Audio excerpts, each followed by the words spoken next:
नमस्ते. आज मी बनवते सातारा स्पेशल पावट्यातला भात. चला तर बघूया मी कसा बनवते. आज मी बनवते सातारा स्पेशल पावटा राईस, पावट्यातला भात.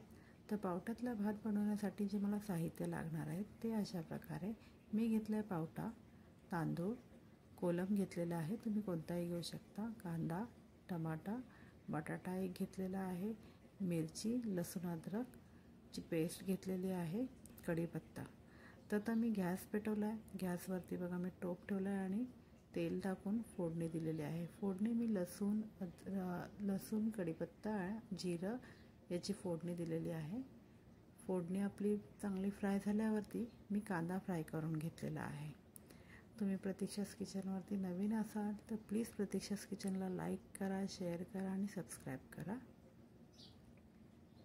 कांदा आपला फ्राय झाला की मी टमाटर फ्राय करून घेणार आहे ह्याच्यामध्येच. पावट्याचा सध्या आता सीझनच आहे. पावट्याचा सीझन थंडीतच असतो आणि जे सातारचे आहेत त्यांना तर माहितीच असेल की पावटा भात किंवा पावट्यातला भात किती फेमस आहे सातारच्यांना जमतच नाही पावट्यातला भात. जर सीझन आला आणि पावट्यातला भात नाही खाल्ला तर. चला आता मी बटाटे टाकून घेतलेत. आता आपण बटाटे फ्राय करून घेणार आहोत आणि बटाटे हलकेचे फ्राय झाले की मी पावटा टाकून घेणार आहे. तर पावटा पण मी थोडासा फ्राय करून घेईन. आमच्या साईडला म्हणजे माझ्या सासरकडे एवढं खाल्ला जात नाही पावट्यातला भात, पण सातारच्यांचा तर नादच करू नका. पावट्यातला भात, घेवड्यातला भात पण मी तुम्हाला रेसिपी टाकेनच नक्कीच. तो पण खूप आवडीने खाल्ला जातो.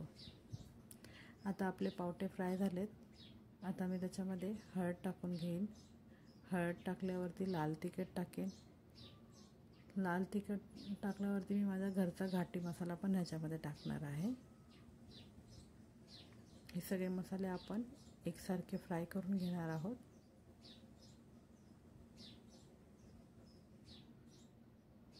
एका साईडला मी पाणी गरम करायला ठेवलेलं आहे. पाणी आपलं चांगलं बॉईल झालं की आपण याच्यामध्ये पाणीही टाकून घेणार आहोत. बघा आता मी पाणी टाकून घेते याच्यामध्येच.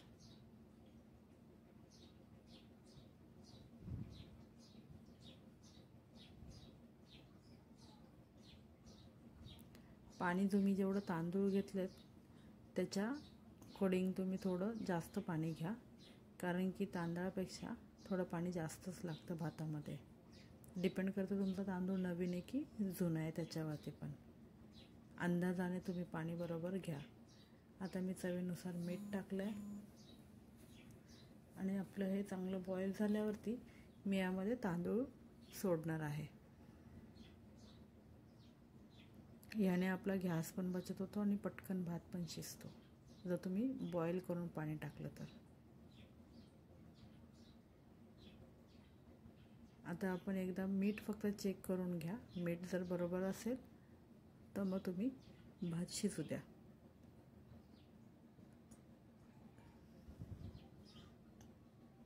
बघा मी मीठ एकजीव करून घेतलं.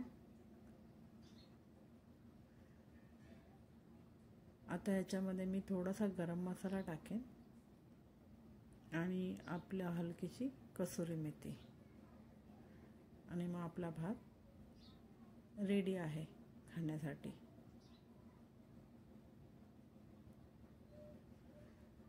प्लीज प्रतीक्षास किचनला लाईक करा, शेअर करा आणि सबस्क्राईब करा. नवीन असाल तर बेल आयकॉन पण प्रेस करा. मी कोणती नवीन रेसिपी टाकली तर नक्कीच तुम्हाला त्याची हे येतील नोटिफिकेशन. आता मी कोथिंबीर, कसुरी मेथी टाकलेली आहे. बघा भाताला आपल्या चांगली उकळी आली आहे.